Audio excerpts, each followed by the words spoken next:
السلام علیکم ناظرین، آج کل آپ دیکھ رہے ہیں کہ ہر جگہ پی آئی اے کی بات ہو رہی ہے اور کل آخر کار پی آئی اے کی پرائیویٹائزیشن مکمل ہوئی، لیکن اس پورے معاملے کو صرف اس اینگل سے دیکھنا کہ پی آئی اے بیچ دی گئی ایک ادھوری تصویر ہے۔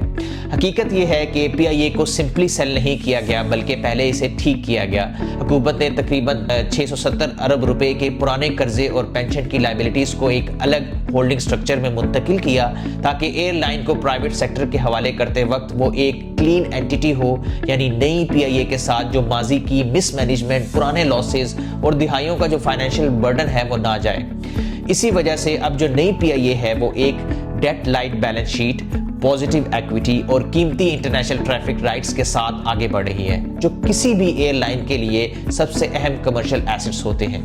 یہاں یہ سمجھنا ضروری ہے کہ پرائیویٹائزیشن میں ایکومولیٹڈ فیلیئرز نہیں دیے جاتے بلکہ ریزیڈیول ویلیو دی جاتی ہے، اور بائر ماضی کی غلطیوں کا نہیں بلکہ فیوچر آپریشنز اور فیوچر رسک کا ذمہ لیتا ہے۔ اسی سوچ کے تحت اس ڈیل کو صرف گورنمنٹ کے لیے فوری کیش لینے کی ایکسرسائز کے طور پر ڈیزائن نہیں کیا گیا بلکہ شروع دن سے ری انویسٹمنٹ کو سینٹرل رکھا گیا ہے، جہاں بائنڈنگ کمٹمنٹس ہیں کہ فلیٹ کو ماڈرنائز کیا جائے گا، جہازوں کی تعداد بھی بڑھائی جائے گی، سروس اور پروڈکٹ کو بہتر کیا جائے گا اور ایئر لائن کو کمرشل بیسس پر چلایا جائے گا۔ اس وقت اگر آپ دیکھیں تو پی آئی اے کے پاس تقریباً 18 ایکٹیو ایئر کرافٹ ہیں اور پلان یہ ہے کہ آنے والے چند سالوں میں فلیٹ کو 40 کے قریب لے جایا جائے تاکہ ایئر لائن ریجنل اور انٹرنیشنل لیول پر کمپیٹ کر سکے۔ اب اس پورے عمل کا جو سب سے بڑا فائدہ ہے وہ یہ ہے کہ اگر پی آئی اے سیلف سسٹیننگ یا پروفیٹیبل ہو جاتی ہے تو فیوچر لاسز حکومت کے کھاتے میں نہیں جائیں گے،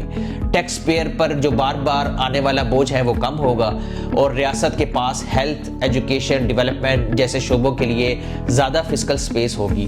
اب یہ فیصلہ نہ کوئی میجک سولوشن ہے اور نہ ہی پرفیکٹ ہے، لیکن سٹیٹس کو سے کہیں بہتر ہے، کیونکہ متبادل یہی تھا کہ یا تو لاسز چلتے رہتے یا ایئر لائن کو مکمل کولیپس کر جاتی، اور دونوں صورتوں میں نقصان عوام کا ہی ہوتا۔ اب پی آئی اے کا یہ معاملہ صرف ایویشن تک محدود نہیں بلکہ یہ پاکستان کے دوسرے جو اسٹیٹ اون انٹرپرائزز ہیں ان کے لیے بھی ایک واضح سبق ہے کہ اگر سٹرکچر درست کر دیا جائے، انٹرفیرنس کم ہو اور رولز کلیئر ہو تو مارکیٹ خود سولوشن لے آتی ہے، اور یہی سسٹینیبل ریفارم کی اصل سمت ہے۔ بہت شکریہ۔